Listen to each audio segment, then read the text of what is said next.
మనం ముఖ్యంగా news cafe డిబేట్లో ముఖ్యంగా ప్రస్తావించేటువంటి ప్రధాన అంశం రేవంత్ రెడ్డి చేసినటువంటి ఒక హాట్ కామెంట్స్. కేసీఆరే పార్టీ ఫిరాయింపులకు సంబంధించి ఆద్యుడు. గతంలో కాంగ్రెస్ పార్టీ పట్ల ఏదైతే వైఖరి ప్రదర్శించారో సో అది ఆయనకి ఇప్పుడు బూమరాంగ్ అయినటువంటి పరిస్థితి ఉందనేటువంటి కామెంట్తో చేసినటువంటి వార్త.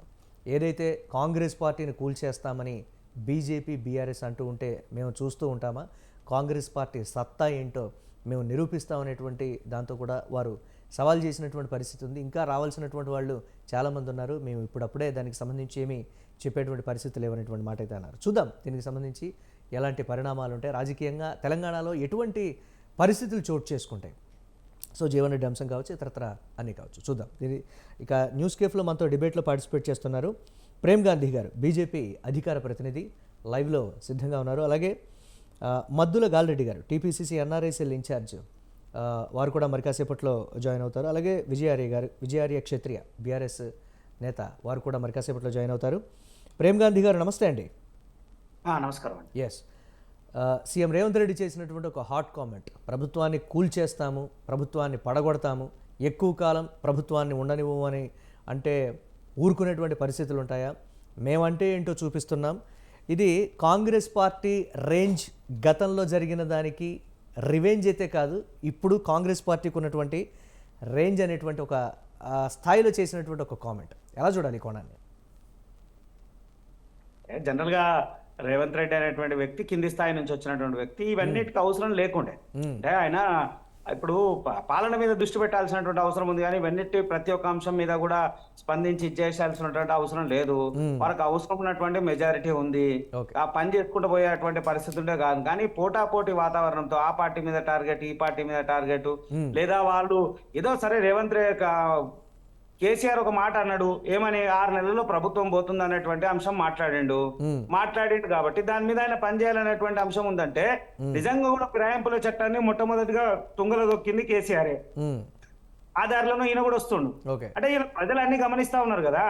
ఒకవేళ గెలిచిన ఎమ్మెల్యేలు ఇంకో పార్టీలో మారుతా ఉన్నారంటే ఆ పార్టీల పరిస్థితి, ఆ పార్టీలో ఉన్నటువంటి బండి సంజయ్ కూడా చేసినటువంటి పరిస్థితి ఉంది కదా. ఎక్కువ కాలం ఈ ప్రభుత్వం ఉండదు, ఉన్నటువంటి పరిస్థితులు ఒక నెల రోజుల తర్వాత అనుకుంటా గవర్నమెంట్ ఫామ్ అయినా ఒక నెల రోజులకి బండి సంజయ్ కూడా చేసినటువంటి ఒక హాట్ కామెంట్, ఇంకా ఎక్కువ రోజులు కూడా ఈ ప్రభుత్వం ఉండదు ఉన్నటువంటి పరిస్థితులు చూస్తుంటే అనేది. ఆ కోణంలో చూడకూడదా, బీఆర్ఎస్ కోణంలోనే చూడాలా?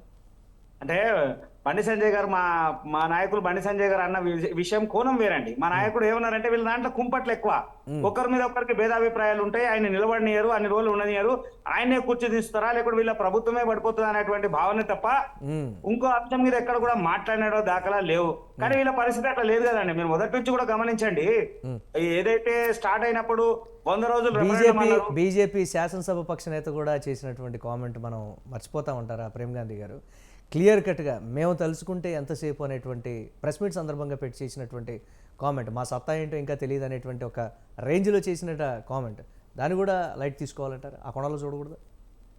అంటే మేము అభివృద్ధి మీద మాట్లాడినాము, అభివృద్ధి అంశం మీద మాట్లాడినాము. కాంగ్రెస్ పార్టీలో ఉన్నటువంటి నాయకులు ఇప్పుడు ఎవరైతే, ఎందుకంటే రేవంత్ రెడ్డి కాంగ్రెస్ మూలాలు కావు ఆయన టీడీపీ నుంచి వచ్చిండు కాబట్టి కాంగ్రెస్ లో కరుడు కట్టినటువంటి కాంగ్రెస్ వాదుల మధ్య నేను నిలబడి ఎట్లా నిలబడగలుగుతారనేటువంటి ఆలోచన మాట్లాడినటువంటి సందర్భాలే తప్ప ఇంకో అంశం ఎక్కడ కూడా కాదు. భారతీయ జనతా పార్టీ తీసుకుంటది లేదా ఇంకోటి ఎక్కడ కూడా మాట్లాడిన దాఖలా లేవు ఇప్పటికే. ఎందుకంటే గతం కేసీఆర్ 1-2-3 సార్లు ఏం మాట్లాడాడంటే 6 నెలలు నిలబడదు, 3 నెలలు నిలబడదు అనుకుంటే అంశం మాట్లాడినప్పుడు ఇప్పుడు రేవంత్ రెడ్డి దానికి ప్రతిచర్యగా చేస్తున్నారు. ఎస్, మ్యూట్లో ఉన్నారు, అన్మ్యూట్ చేయండి. ప్రేమ్ గాంధీ గారు మ్యూట్లో ఉన్నారు, అన్మ్యూట్ చేయండి. ఏమని ఎప్పుడైతే రేవంత్ రెడ్డి కేసీఆర్ ఆ మాట అన్నాడో, కేసీఆర్ ఆ మాట అన్న తర్వాత వెంటనే రేవంత్ రెడ్డి దాన్ని యూటర్న్ తీసేసుకొని సిస్టమేటిక్ గా ఏం చేసుకున్నాడు, తెలియకుండా చెప్పకుండా ఒకరినొకరే తీసుకున్నటువంటి ప్రయత్నం చేస్తుండు. దాని మీద వాళ్ళ పార్టీలో కూడా తిరుగుబాటు వస్తుంది కదా. నిన్నటికి మొన్న జీవన్ రెడ్డి గారి పరిస్థితి ఏంది, ఆయన అసలు ఊహించినటువంటి పరిణామం, నేను రాజీనామా చేస్తానటువంటి పరిస్థితికి వెళ్ళిపోయాడు. అంటే పార్టీలో ముఖ్యమంత్రి స్థాయిలో ఉన్నటువంటి రేవంత్ రెడ్డి ఆయన పార్టీని కాపాడుకోవాలి, ఆయన ఉన్నటువంటి పదవిని కాపాడుకోవాలి, రాష్ట్రంలో ఉన్నటువంటి సమస్యల మీద పోరాటం చేయాల్సింది పోయి ఏదో ఆ పార్టీ నుంచి నాయకుల్ని, ఈ పార్టీ నాయకుల్ని అవసరం లేదండి. ఇప్పుడు నిజంగా కూడా చేయాలి అనుకుంటే వచ్చే వాళ్ళు వస్తాడు, పోతాడు. దాని గురించి ఆయన పెద్దగా మాట్లాడాల్సిన కాంగ్రెస్ పార్టీ చెప్తుంది ఏంటంటే, ఈ సందర్భంగా మీడియా మిత్రులు అడిగినటువంటి ప్రశ్నకి ఇదే ప్రశ్న అడిగినటువంటి పరిస్థితి ఉంది. పాలన మీద శ్రద్ధ పెట్టకుండా రాజకీయాల మీదే శ్రద్ధ పెట్టారని అంటే అసలు ప్రభుత్వాన్ని ఉంచనిస్తేనే కదా, ప్రభుత్వాన్ని కూల్చేటువంటి ప్రయత్నాలు జరుగుతున్నాయి కాబట్టే కదా ఇటువంటి పరిణామాలు. లేకపోతే అసలు పాలన మీద ఎక్కడ దృష్టి పెట్టేటువంటి ప్రయత్నం చేయనిస్తున్నారు. సో అందుకోసమే ఇటువంటి పరిణామాలు జరుగుతున్నాయని క్లియర్ కట్గా క్లారిటీ ఇచ్చారు కదా. ఆ కోణంలో చూడకూడదా నిజంగా? ఆయన అంత భయపడాల్సిన అవసరం ఏముందో మన ఆయనకే తెలియాలి. నిజంగా కూడా ఆయన దగ్గర అనుకున్న దానికన్నా ఎక్కువ ఉన్నారు కదా, అనుకున్న దానికి ఎక్కువ ఉన్నారు. కొంచెం ఏదో ఇబ్బంది ఉందన్నాడు, ఎంఐఎంలను తీసుకొని 8 మందిని ఆయన తీసుకొని వచ్చి పెట్టుకున్నాక ఇంకేం ఇబ్బంది? ఇక ప్రభుత్వం పడిపోతుంది అని భయపడాల్సినటువంటి అవసరం ఏముంది ఆయనకు? నిజంగా కూడా ఆలోచించాలి కదా ఆయన. 65 సీట్లు వాళ్ళే ఉండేవి, 7-8 సీట్లు 70కి పైగా ఉన్న తర్వాత ఇక ప్రభుత్వం పడిపోతుంది అనేటువంటి భయపడాల్సిన అవసరం ఉంది. పాలన మీద దృష్టి పెడితే సరిపోతుంది కదా. పదే ఒకటే నిమిషం ఏముందంటే ఆ పార్టీ మీద కక్షతో చేసేటువంటి పరిస్థితులు సమంజసం కావు. ఇప్పటికే ఆయన అన్నాడు, ఇప్పుడున్న పరిస్థితుల్లో చూసుకుంటూ పోతే 200 యూనిట్లు అన్నాడు, ఆ యూనిట్ల పరిస్థితి పక్కకు లేదు. రైతు బంధులు అన్నాడు, రైతు బంధు అంశం పూర్తిగా మర్చిపోయారు, దాన్ని అసెంబ్లీలో చర్చిస్తా అంటున్నారు. ఆగస్టులో రుణమాఫీ చేస్తాడు, దాని మీద కూడా ఏం మాట్లాడారు, మళ్ళీ సమయం కాలయాపన చేస్తా ఉన్నారు. అరే పాలన మీద దృష్టి పెట్టాల్సింది పోయి వాడిని వీడిని లాక్కోవాల్సినటువంటి అవసరం ఏముందో ఆయనకే తెలవాలి. ఒకవేళ లాక్కున్నా వాళ్ళ పార్టీలో ఇబ్బంది కదా. ప్రత్యక్షంగా మొత్తం మొన్న చూస్తా ఉన్నారు జీవన్ రెడ్డి గారి పరిస్థితి. అసలు ఆయనకే ఇన్ఫర్మేషన్ లేకుండా సీనియర్ నాయకుడు, కాంగ్రెస్ పుట్టినప్పటి నుంచి ఉన్నటువంటి నాయకుడు జీవన్ రెడ్డి గారికి ఆ ప్రాంతంలో ఉన్నటువంటి నాయకుడు, ప్రాంతంలో ఉన్నటువంటి ఎమ్మెల్యే ఇలా మారుతున్నాడంటే కనీసం ఇన్ఫర్మేషన్ లేనటువంటి దాఖలాలు ఉన్నాయి ఆయనకు. అరే పార్టీ అధోగతి పాలవుతుంది అనేటువంటి ఆలోచన లేకుండా ఇట్లా చేయడం వల్ల నష్టమే జరుగుతుంది, లాభం ఎక్కడ జరగదు. అసలు కూలిపోయే పరిస్థితి ఎక్కడ ఉంది? అంతగానం ఎందుకు భయపడుతున్నా ఆయనకే తెలియాలి. ఏదైనా లోపాయకార ఒప్పందం ఉందా వల్ల? ఆయన ఇంకేమైనా మాట్లాడిండా, ఈయన ఇంకేమైనా చెప్పిండా? అసలు ఏం జరుగుతుంది? నిజంగా ఈయనకు రైట్ లెఫ్ట్ వాళ్ళే పెద్ద బలము. ఆ రైట్ లెఫ్ట్ ఎప్పుడు పోతారని వాళ్ళని కాపాడుకునే పరిస్థితే సరిపోతుంది నాకు. ఇక దాన్ని కాపాడుకుంటే చాలు కదా, ఇంకా కొత్త వాళ్ళని తీసుకోవాల్సినటువంటి అవసరమే లేదు కదండి.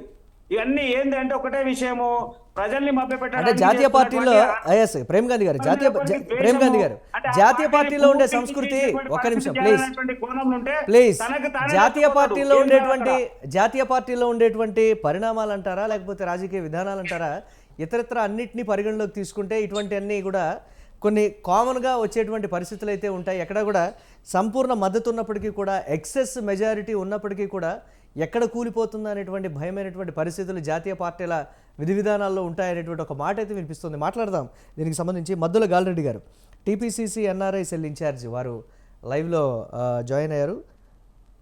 విజయార్య క్షత్రియ గారు బీఆర్ఎస్కి సంబంధించి వారు లైవ్లో జాయిన్ అయ్యారు. విజయార్య గారు నమస్తే అండి. సో ఏంటి దీనికి సంబంధించి బీఆర్ఎస్ బీజేపీ ప్రభుత్వాన్ని కూల్చేస్తాం, ఎక్కువ కాలం ప్రభుత్వాలు ఉండవు అని కామెంట్ చేస్తే మేము ఊరుకోవాలా? ఇది కాంగ్రెస్ పార్టీ రివెంజ్ అయితే కాదు అనేటువంటి ఒక కామెంట్. ఇది కేసీఆర్ ఆద్యుడే, కేసీఆర్కే మళ్ళీ తిరిగి బూమరాంగ్ అయింది కాబట్టి, సో ఇప్పుడు కేసీఆర్ మాట ఆ విధంగా మాట్లాడే నైతికత కూడా వారికి లేదంటే రేవంత్ రెడ్డి చేసినటువంటి కామెంట్. ఈ కోణంగా చూడండి. అందుకు ఇప్పుడు పార్టీల చరిత్రను మనం తీసుకుంటే ఎవరు ఆద్యులు దేనికి అనేది అర్థమవుతుంది. మరి కాంగ్రెస్ పార్టీ ఏదైతే ఉన్నదో, కాంగ్రెస్ పార్టీ ఆద్యులు ఏదానికైనా కూడా. టీఆర్ఎస్ 2001లో పుట్టింది, అది కూడా ప్రత్యేక తెలంగాణ రాష్ట్రం అనే మరి సింగిల్ పాయింట్ ఎజెండా తోటి పుట్టినటువంటి పార్టీ. తెలంగాణ రాష్ట్రాన్ని తీసుకొచ్చి అభివృద్ధి పథాన్ని నడిపి ఈరోజు బంగారుపల్లి అని కాంగ్రెస్కి ఇచ్చినటువంటి పార్టీ. అలాగే కేసీఆర్ గారి చరిత్ర తెలియదు ఎవరికి లేదు. పోరాటం అనేది కాంగ్రెస్ పార్టీ మీద చేసినటువంటి పోరాటం. గెలిచింది ఎవరు? తెలంగాణ ప్రజలు గెలిచిండ్రు. పంచాయతీ ఏంటంటే ఈరోజు జిగ్జాగ్ వేలో వచ్చినటువంటి రేవంత్ రెడ్డి గారి వల్ల పంచాయతీ తప్పిస్తే తెలంగాణలో ఎవరి వల్ల పంచాయతీలనే లేదు. పాత కాంగ్రెస్ పార్టీ నాయకులు ఆనాడు తెలంగాణ కోసం అంతర్గత పోరాటం చేసినటువంటి నాయకులు ఈరోజు ముఖ్యమంత్రిగా లేనందుకు వచ్చినటువంటి పంచాయతీది. అయితే ఈరోజు మరి ప్రజలకు ఇచ్చినటువంటి ఏదైతే హామీలు ఉన్నాయో 417 పైచిలుకు హామీలు, అందులో కనీసం 6లో 13 అంశాల మీద ఇచ్చినటువంటి కనీసమైనటువంటి మీ మొదటి హామీలన్నా పూర్తి చేయండి అయ్యా అని అడుగుతా ఉన్నాం తప్పిస్తే వేరేది లేదు. మీ పరిపాలనకు మేము అడ్డులేము. ఒకటి కమిషన్, మరి అసెంబ్లీలో చర్చోపచర్చలు జరుగుతున్న సందర్భంలో మరి మా ఎమ్మెల్యే గారే మా మీద ఏమన్నా మీకు అనుమానాలు ఉంటే మీరు కమిషన్లు వేసుకోయా అన్నాడు. కమిషన్లు మీరు వేసిండ్రు, చాలా సంతోషం, ఆనందం, మేము ఆహ్వానిస్తున్నాం దాన్ని. కానీ అక్కడ కమిషన్ ఎవరైతే మరి చైర్మన్గా ఉన్నారో నరసింహారెడ్డి గారు, ఆయన మరి న్యాయ నిపుణులు అన్నప్పుడు ఆయనకు వ్యవహార శైలి ఒక రాజకీయ పార్టీ నాయకుడిగా ప్రవర్తించవచ్చా నరసింహారెడ్డి గారు?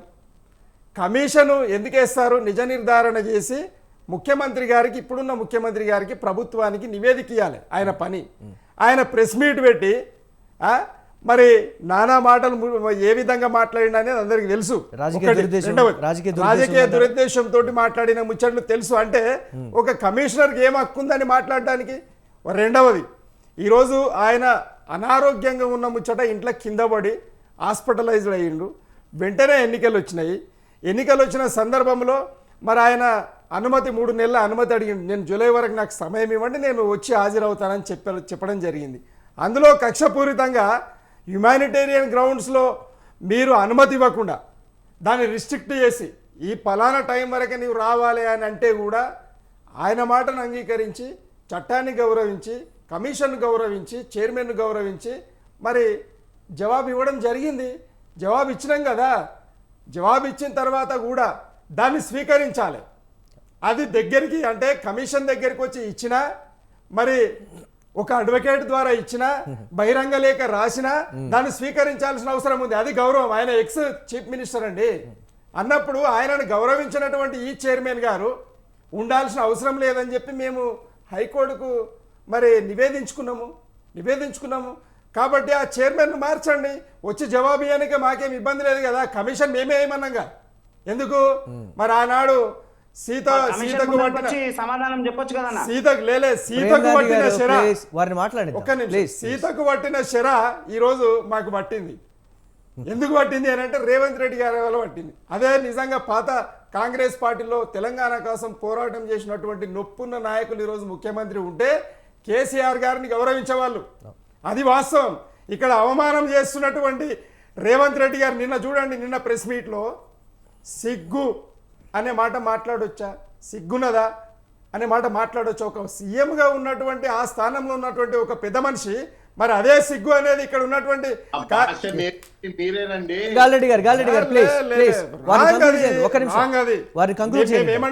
మేమేమంటున్నామంటే బ్రదర్, మీరు ఏమైనా చట్టబద్ధంగా చేయడానికి హక్కులున్నాయి. ఇంకా 10 కమిషన్లు వేసుకోండి, వద్దనట్లేదు.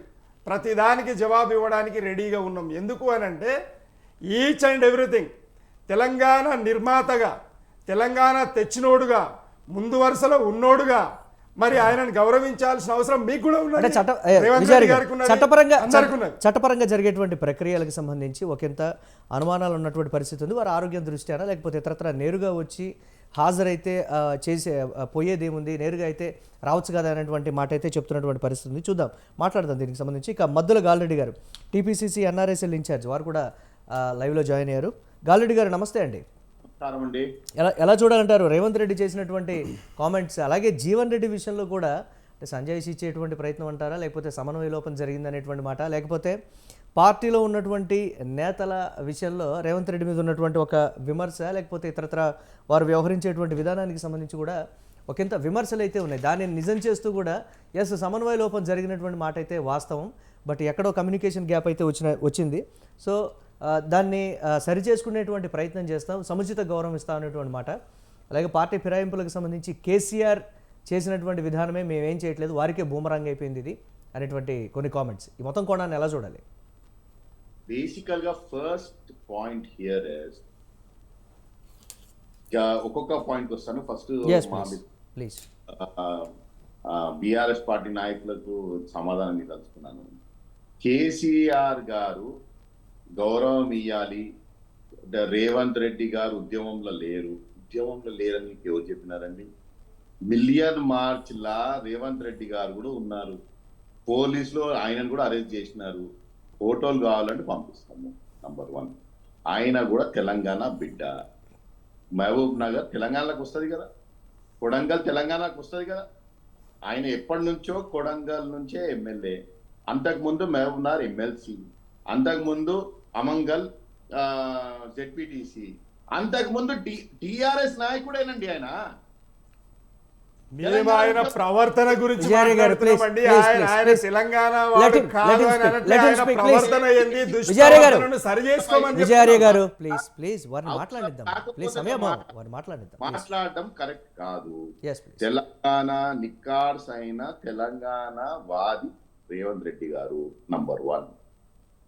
ఎప్పుడు కాంగ్రెస్ పార్టీలకు వచ్చిండ్రో, ఎప్పుడు ఏరిండ్రో అదంతా డిసైడ్ చేయాల్సింది ఇంటర్నల్ కాంగ్రెస్ పార్టీ ఫ్యామిలీ. అది మా హైకమాండ్. కేసీఆర్ కూడా మా కాంగ్రెస్ నాయకుడే కదా. మా కాంగ్రెస్ నాయకుడి నుంచే టీడీపీలకు పోయిండు కదా. టీడీపీలకు వెళ్ళే టీఆర్ఎస్ పుట్టించిండు కదా. సో అట్లా మాట్లాడుకుంటూ పోతే, చరిత్రలు మాట్లాడుకుంటూ పోతే అందరం చరిత్రలు మాట్లాడచ్చు. అదంతా కాన్ఫర్మించదా. Point here is first commission. Narasimha Reddy గారు ఒక జస్టిస్, ఆయన ద్వారా ఒక కమిషన్ వేసారు. ఆయనను మార్చాల్సిన పని ఏంది? మీ వాదన ఏందో మీరు చెప్పుకొని వచ్చేస్తే అయిపోతుంది కదా. మేము చేయలేదు, మేము తప్పు చేయలేదు. మీరు తప్పు చేసారు కాబట్టే మీరు ముందర పోతలేదు. ఆ రోజున అనవసరంగా మీరు ఏమేం చేసిండ్రో, ఎట్లెట్లా చేసిరో ఇంకా ఒక పగడ్బందీగా మీకు తెలుసు కాబట్టే మీరు ముందరకు పోతలేరు. సో జస్ట్ అది నేనేం తప్పు చేయలేదు అన్నంత మాత్రాన తప్పు కాకుండా పోదండి. కాకుండా ఫిరాయింపుల ఎవరు నేర్పినరండి తెలంగాణకు ఫిరాయింపులు? కాంగ్రెస్ పార్టీ సిఎల్పినే మర్జీ చేసుకున్నారండి. మొత్తం 19 మందిలోకి వెళ్ళి ఒక మా ప్రతిపక్ష నాయకుడుగా మా ఒక బట్టి విక్రమార్క గారు, ఒక మాల సామాజిక వర్గానికి చెందిన బట్టి విక్రమార్కాన్ని మేము సిఎల్పి నాయకుడు, అపోజిషన్ లీడర్ చేసుకుంటే ఆయన స్టేటస్ తీసేసింది ఎవరండి? ఒక కౌన్సిల్లా మైనారిటీ నాయకుడు షబ్బీర్ అలీ గారిని మా లీడర్ ఆఫ్ అపోజిషన్ చేసుకుంటే ఆయన స్టేటస్ తీసేసింది ఎవరండి? ఇప్పుడు దయ్యాలు వేదాలు వలికినట్టు ఇట్లా చేస్తురు. వాళ్ళు వస్తుండ్రు. మాకు వచ్చిన ఇన్ఫర్మేషన్ ప్రకారం ఎవరైతే వచ్చిండ్రో, కేసీఆర్ గారు ఎన్నడూ కూడా ఎవరిని కూడా కలవడు, ఆయన ధోరణి మారలేదు అని కంప్లైంటే ఉందండి. ఒక నాయకుడు ఒక వాళ్ళ ఎమ్మెల్యేలకు ఎంపీలకు కలవకపోతే సమస్యల గురించి ఎవరికి చెప్పుకోవాలి? వీళ్ళు ఎమ్మెల్యేలు ఎంపీలు అయ్యి అలానే ఏదో అధికారంలో ఉన్నామని చెప్పి భరించినాము. ఇప్పుడు ఆయన దగ్గర అధికారం కూడా లేదు. మా కాన్స్టిట్యున్సీకి మేము ఏదో పని చేసుకోవాలి, మేము వస్తున్నాము అని వాళ్ళు వస్తున్నారండి. వచ్చినోని వద్దంటారా ఎవరన్నా? మీ లెక్క ఇనిషియేటివ్ తీసుకొని అయితే చేయలేదు కదా. వచ్చినోడిని అయితే మేము వద్దనం కదా. ఎవ్వరు మా బీసీసీ అధ్యక్షుడిగా మా ముఖ్యమంత్రి గారు ఎప్పుడో మీకు చాలా రోజుల క్రితమే మేము గేట్లు తెరిచినామని చెప్పారు. గేట్లు తెరిచినామని ఇండికేషన్ ఏమి ఇచ్చిర్రు? ఎవరైనా రాండి, ఎవరైనా కలవండి, మేము నిన్న ఆహ్వానిస్తున్నామని చెప్పిండ్రు. అది ఫాలో అవుతుర్రు. ఇప్పుడు మీరు చేసినప్పుడు అది ఒప్పు, మేం చేస్తే తప్ప. ఇంకెక్కడ న్యాయం అండి? ఎందుకు అట్లా? మనది ఒక విధానము, వేరేదోళ్ళది ఒక విధానము. మన విధానం అదే మనం ఫాలో అయితే మనం కరెక్ట్, వేరేవాడు ఫాలో అయితే అది రాంగ్ అనేది utter nonsense according to me. ఏమి మాట్లాడినా ఏమి చేసినా ఇప్పుడు జీవన్ రెడ్డి గారు ఉన్నారు. జీవన్ రెడ్డి గారికి ఆ రోజున ఎవరైతే ప్రతి ఒక్క విషయం కొన్నిసార్లు ముఖ్యమంత్రి గారి దృష్టికి రావాలని రూల్ లేదు.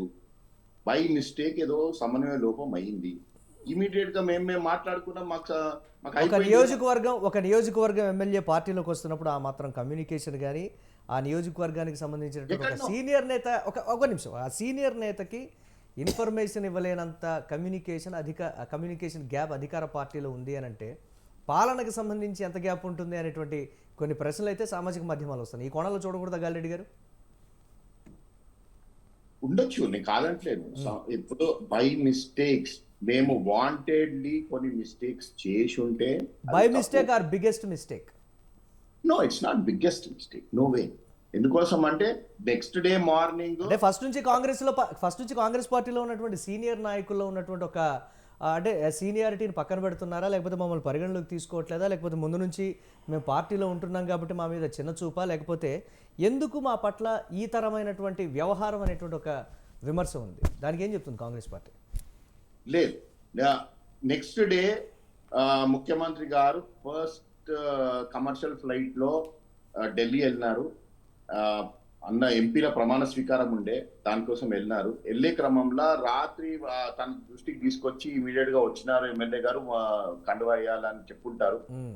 అలా అయ్యి ఉంటది. అంటే ఇక్కడ ఏంటంటే జీవన్ రెడ్డి కామెంట్ చేసిన ద నెక్స్ట్ డే ఇంత ఇది జరిగింది.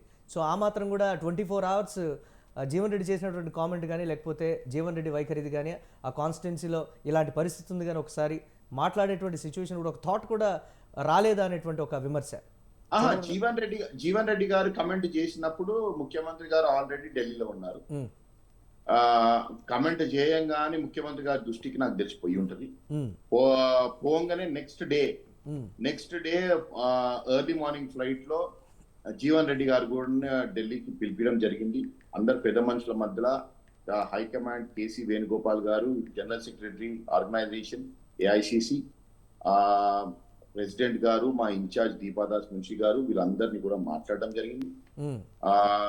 సీఎం గారు పక్కన మీరు చెప్పే ప్రెస్ మీట్ ఏదైతే సీఎం గారు కమెంట్ చేసినారో అంటున్నారో ఆ ప్రెస్ మీట్ లో జీవన్ రెడ్డి గారు పక్కనే కూర్చుంది. ఎస్ గాలిరెడ్డి గారు, అలాగే ఒక ఇంపార్టెంట్ క్వశ్చన్, సీనియర్ల విషయంలో కావచ్చు, పార్టీని ముందు నుంచి కూడా నమ్ముకుని ఉన్నటువంటి వాళ్ళు, అంటిపెట్టుకుని ఉన్నటువంటి వాళ్ళు, కష్టకాలంలో పార్టీని విడిచిపెట్టకుండా కేసులు నమోదైనప్పటికీ కూడా భయపడకుండా పార్టీలో ఉన్నటువంటి వాళ్ళ పరిస్థితి ఏంటి అనే ఒక క్వశ్చన్ మార్క్ ఈ నేపథ్యంలో ఇప్పుడు ఉన్నటువంటి రాజకీయ పరిస్థితుల్లో ఏం చెప్తుంది కాంగ్రెస్ పార్టీ ఫైనల్గా? ప్రతి ఒక్కరికి ఉందండి. ఇవాళ డేట్ నా మా క్యాబినెట్ ని మీరు చూస్తే ఎప్పుడో 30-40 ఏళ్ల క్రితము క్యాబినెట్ అంటే ఇట్లా సీనియర్లు అందరు ఉండేవాళ్ళు, ఇట్లా మంత్రులు ఉండేవాళ్ళు అని ఇవాళ కోణం అండి.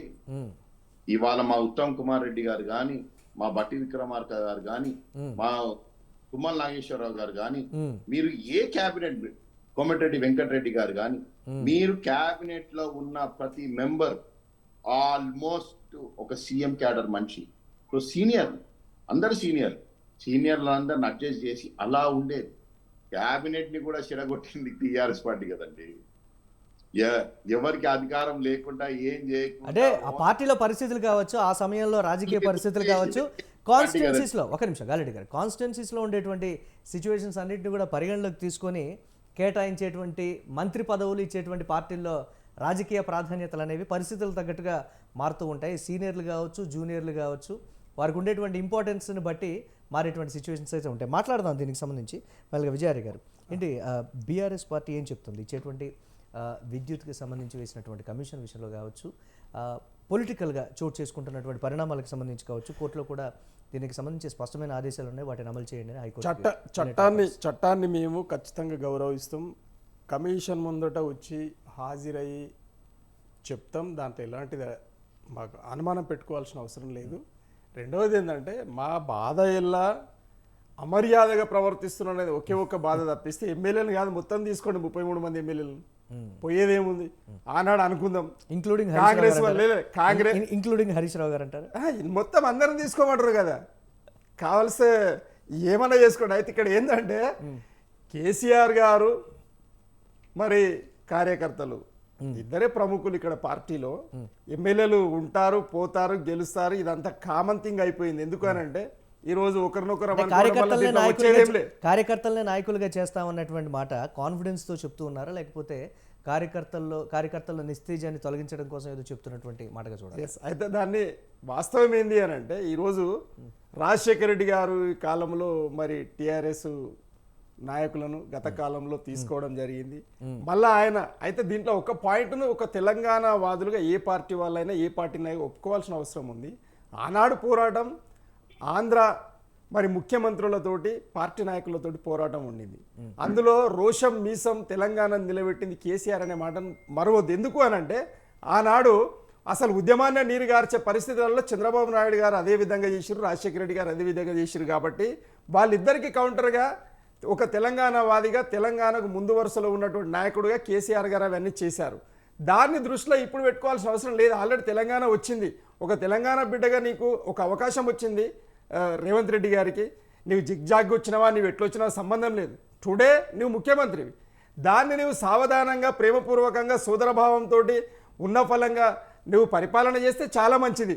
కానీ మరి నీవు వాళ్ళకు వత్తాసు వాళ్ళకు సేమ్ యాజ్ ఇట్ ఈస్గా చంద్రబాబు నాయుడు లాగా రాజశేఖర రెడ్డి లాగా ఉన్న తెలంగాణలో చేస్తాము అని అంటే అది రివల్యూషన్ ఇంకొక తీరు వస్తుంది, మరో పోరాటానికి దారితీస్తుంది. Yes.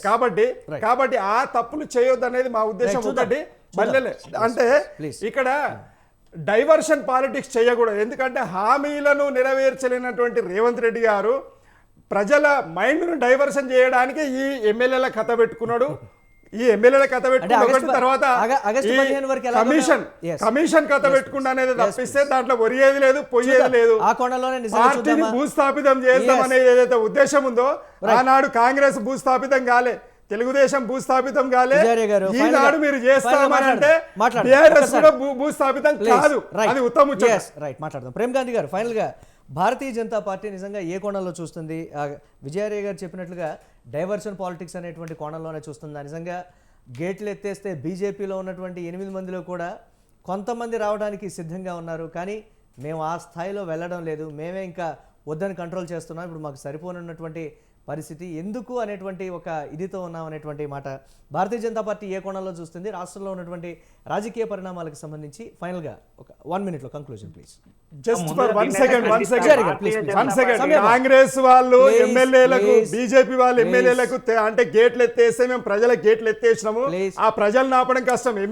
అధికారంలో ఉన్నటువంటి ప్రతి పొలిటికల్ పార్టీ విజయారే గారు చేసేటువంటి పరిస్థితి, అది అధికారంలో ఉన్నటువంటి ప్రతి పార్టీ చేసేటువంటి పరిస్థితి. ప్లీజ్ ప్రేమ్ గాంధీ గారు, ప్లీజ్ కంక్లూజన్. ముందుగా ఎవరైతే వాదన మాట్లాడో అది ఖండిస్తున్న భారతీయ జనతా పార్టీ నాయకులు ఏ పార్టీలకు వెళ్ళేటువంటి ప్రసక్తి లేదు. మా 8 మంది నాయకులు భారతీయ జనతా పార్టీకి కట్టుబడి ఉన్నారు. దాంట్లో ఏ మాత్రం 8 మంది ఎమ్మెల్యేలు, 8 మంది ఎంపీలు ఈ జరుగుతున్నటువంటి ప్రభుత్వం మీద చేస్తున్నటువంటి అవినీతి, ప్రభుత్వం చేస్తున్నటువంటి దాని మీద ఫైట్ చేయడానికి సిద్ధంగా ఉన్నారు. ఎక్కడ మారేటువంటి పరిస్థితి లేదు. ఈ 2 పార్టీలు బీఆర్ఎస్ కాంగ్రెస్ బీఆర్ఎస్ మారుతుంటే తప్ప భారతీయ జనతా పార్టీ ప్రస్తావన ఎక్కడ కూడా రాదు. మా దాంట్లోకి వస్తుంటేనే మేము వద్దన్నటువంటి దాఖలాలు ఉంటాయి తప్ప మా దాంట్లోకి ఓడేటువంటి దాఖలాలు లేవు. ఒక్కరు ఉన్నప్పుడే ఏం చేయలేనటువంటి పరిస్థితి. వీళ్ళు ఏం చేస్తారు ఇలా అంటే ఏం కాదు. ఇతర పార్టీల ఎమ్మెల్యేలు నియోజకవర్గ ప్రేమ్ గాంధీ గారు ఇతర పార్టీల ఎమ్మెల్యేలు నియోజకవర్గ అభివృద్ధి కోసం మా దగ్గరకు వస్తున్నారు, కానీ భారతీయ జనతా పార్టీ ఎమ్మెల్యేలు ఒక్కరు కూడా మా నియోజకవర్గానికి ఇది కావాలని వస్తున్నటువంటి సందర్భం లేదు, పరిస్థితులు కూడా లేదు. కనీసం రాజకీయాలకు సంబంధించి పక్కన పెడితే నియోజకవర్గ అభివృద్ధికి సంబంధించి కూడా వస్తున్నటువంటి పరిస్థితి లేదని చేసినటువంటి కొన్ని వస్తున్నటువంటి విమర్శలు, ఆ కోణాన్ని ఎలా చట్టబద్ధంగా ఒకవేళ ఏ రకంగా కావాలో అసెంబ్లీలో మాట్లాడతారండి. అసెంబ్లీలో వాళ్ళ నియోజకవర్గాలకు కావాల్సినటువంటి నిధుల కోసం, అభివృద్ధి కోసం చట్టసభలో మాట్లాడతారు. ఈయన మాట్లాడాల్సినటువంటి అవసరం లేదు. ఆయన పోయి పంచలు చేయాల్సిన అవసరం లేదు. కాంగ్రెస్ పార్టీలో కలపాల్సిన అవసరం లేదు. ఏదో లోపాకార ఒప్పందము లేదా ఆయన ఆస్తులు కాపాడుకోవడానికి, వాళ్ళ పదవులు కాపాడుకోవడానికి వేరే పార్టీలు చేస్తున్నటువంటి పరిస్థితి భారతీయ జనతా పార్టీకి అవసరం లేదు. చూద్దాం నిజంగా అభివృద్ధి కోసం ఆ కోణంలోనే చూడాలి. నిజంగా ఎమ్మెల్యేలు పార్టీలు ఫిరాయిస్తున్నటువంటి ప్రస్తుత పరిస్థితుల్లో ఎందుకు ఒక 6 నెలలే కదా ఎన్నికలు అయిపోయి అధికారంలోకి వచ్చింది, ఇంకా 4.5 ఏళ్ల సమయం ఉంది కదా, ఈ లోపల జోటు చేసుకున్నటువంటి రాజకీయ పరిణామాలకు తగినట్లుగా స్టెప్ తీసుకుందాం అనేటువంటి ఆలోచనలో ఒకవేళ ఉన్నారేమో కూడా ఆ కోణంలో చూడాలి. రైట్ అండి, థ్యాంక్ యూ విజయార్య గారు, గాలిరెడ్డి గారు, ప్రేమ్ గాంధీ గారు, న్యూస్ కేఫే మార్నింగ్ డిబేట్లో పార్టిసిపేట్ చేసినందుకు. ఇక ఇది వాళ్ళ న్యూస్ కేఫే. కీప్ వాచింగ్ స్వతంత్ర.